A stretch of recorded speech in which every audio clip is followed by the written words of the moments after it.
Hello guys, मैं हूँ विजय और आप देख रहे हैं आपका अपना यूट्यूब चैनल विजय सर। स्वागत है आप सभी का आपके अपने यूट्यूब चैनल विजय सर में।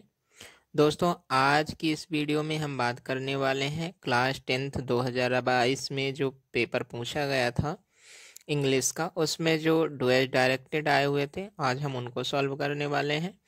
तो वीडियो शुरू करने से पहले यदि आपने अपने चैनल को सब्सक्राइब नहीं किया है तो चैनल को सब्सक्राइब कर लीजिए और वीडियो लास्ट तक ज़रूर देखिएगा, क्योंकि ये बहुत ही महत्वपूर्ण वीडियो है। यदि आप 10th एग्ज़ाम की प्रिपरेशन कर रहे हैं तो आपके लिए बहुत खास होने वाला है और मैं यह दावा करता हूं कि आप इसे करने के बाद डुएल डायरेक्ट करने में समर्थ हो जाएंगे। तो चलिए आज की वीडियो स्टार्ट करते हैं। तो गाइस, सबसे पहले हम ये जान लेते हैं कि डू एज डायरेक्टेड का क्या मतलब होता। आप में से 90% लोग यही नहीं जानते होंगे कि डू एज डायरेक्टेड का क्या मतलब होता है। तो यदि हम इसको ट्रांसलेट करें तो डू मीन्स होता है करना, एज मीन्स होता है जैसे, और डायरेक्टेड का मतलब होता है कि जैसा कहा गया है इस प्रकार से निर्देशित किया जाना या फिर कहा जाना। तो डुएल डायरेक्टेड का मतलब हुआ जैसा कहा गया है वैसा कीजिए। मैं इस तरह से क्यों बोल रहा हूँ, क्योंकि जब भी कोई सेंटेंस की शुरुआत वर्ब से होती है तो आप समझ जाइए कि वह आपके लिए निर्देश है, वह आपके लिए क्या है, एक आज्ञा मानने वाली चीज है, आपको ऐसे ही करना पड़ेगा। तो डुएल डायरेक्टेड का मतलब हुआ जैसा कहा गया है वैसा कीजिए।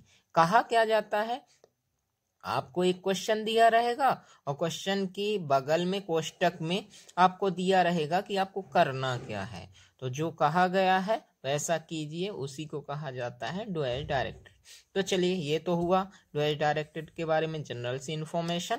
अब आगे बढ़ते हैं। तो हमारा आज का पहला क्वेश्चन है कि दे डिड देयर वर्क, और लिखा है कि मेक निगेटिव, आपको निगेटिव बनाना है। तो निगेटिव बनाने से पहले आपको पहचानना पड़ेगा कि जो दिया गया सेंटेंस है वो किस टेंस का है। तो टेंस पहचानते कैसे हैं, तो सबसे पहले हमें टेंस पहचानना पड़ेगा। तो यहाँ जो दिया गया सेंटेंस है उसमें हम हेल्पिंग वर्ब या मेन वर्ब देख के हम किसी भी टेंस को पहचानते हैं। तो इसमें जो दिया गया वर्ब है, हेल्पिंग वर्ब नहीं है इसमें, इसमें है मेन वर्ब डिड, और डिड डू की सेकेंड फॉर्म होती है। तो ये सब्जेक्ट के बाद वर्ब की सेकेंड फॉर्म और प्लस ऑब्जेक्ट हुआ, मतलब ये हुआ पास्ट इंडेफिनिट टेंस। और पास्ट इंडेफिनिट टेंस को निगेटिव बनाने के लिए हमें हेल्पिंग वर्ब को डिड के रूप में प्रयोग करना पड़ेगा, नॉट लगाना पड़ेगा। तो हमारा जो सेंटेंस बनेगा वो बनेगा subject plus did not plus main verb की फर्स्ट फॉर्म प्लस ऑब्जेक्ट। तो यहां से सब्जेक्ट हुआ दे और डिड नॉट फिर लगाना है आपको, वर्ब की सेकेंड फॉर्म दी थी उसकी फर्स्ट फॉर्म लगाना है, तो यहां हो जाएगा डू और फिर ऑब्जेक्ट देयर वर्क। तो इस तरह से हमारा सेंटेंस निगेटिव बनेगा कि they did not do their work. दोस्तों, ये क्वेश्चन इस तरह से पूछा जाता है, चूंकि आप इसमें गलती कर सकते हैं, डिड के बाद नॉट लगाएंगे, उसके बाद मेन वर्ब लगाना भूल जाएंगे, इसलिए ये ऐसा सेंटेंस दिया जाता है। तो आप ऐसी गलती मत कीजिएगा, इसे अच्छे से कीजिए।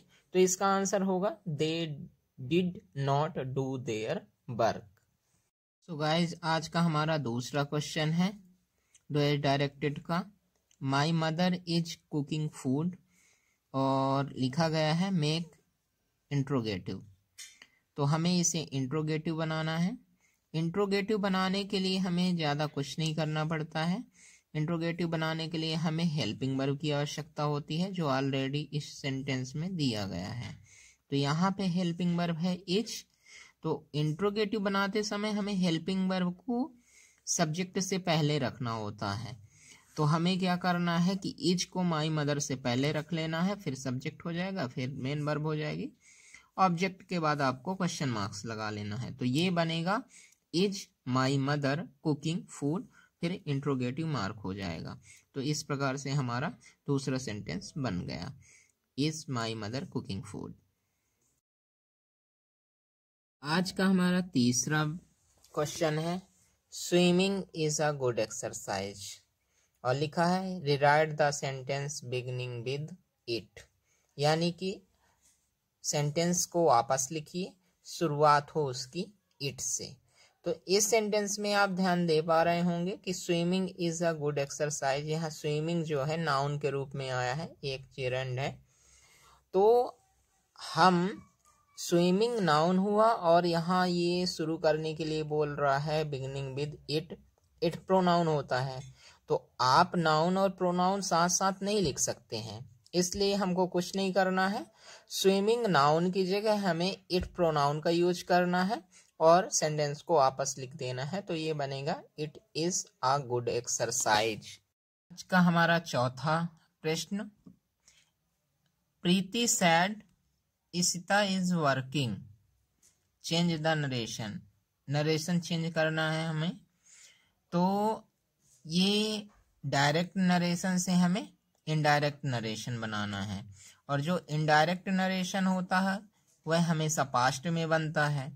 तो यहाँ प्रीति सैड, ठीक है, ये पास्ट का ही है, लेकिन इशिता इज वर्किंग, इससे हमें टेंस पहचानना पड़ेगा। तो ये हुआ प्रेजेंट कंटिन्यूअस। तो पहले रिपोर्टिंग वर्ब हमें देखनी है, तो यहाँ रिपोर्टिंग वर्ब हुई सैड, तो हम सेम एज इट इज लिख लेंगे कि प्रीति सैड। उसके बाद रिपोर्टिंग वर्ब के बाद हम दैट का यूज कर लेंगे, तो यहाँ हो जाएगा प्रीति सैड दैट। उसके बाद प्रेजेंट कंटिन्यूअस पास्ट कंटिन्यूअस में चेंज होता है इनडायरेक्ट नरेशन में, तो ये हो जाएगा इशिता वॉज वर्किंग। तो हमारा जो सेंटेंस बनेगा वो बनेगा Preeti said that Ishita was working. और इस तरह से हमारा डायरेक्ट नरेशन से सेंटेंस इनडायरेक्ट नरेशन में हो गया। आज का हमारा पांचवा क्वेश्चन है, the box is very heavy, पहला सेंटेंस। दूसरा सेंटेंस है he can not lift it, और लिखा है use so that and rewrite it, मतलब सो दैट का प्रयोग कीजिए और इसे वापस लिखिए। तो हमें इन दोनों सेंटेंसों को सो दैट से जोड़ना है।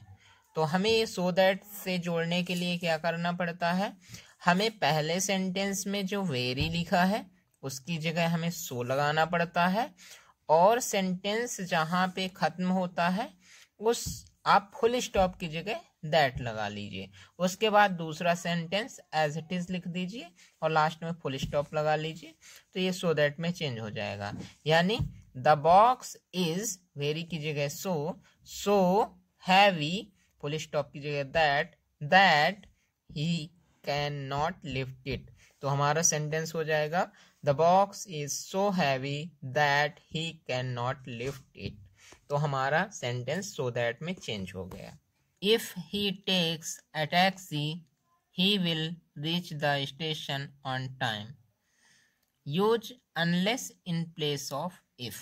हमें अनलेस का यूज करना है इफ की जगह।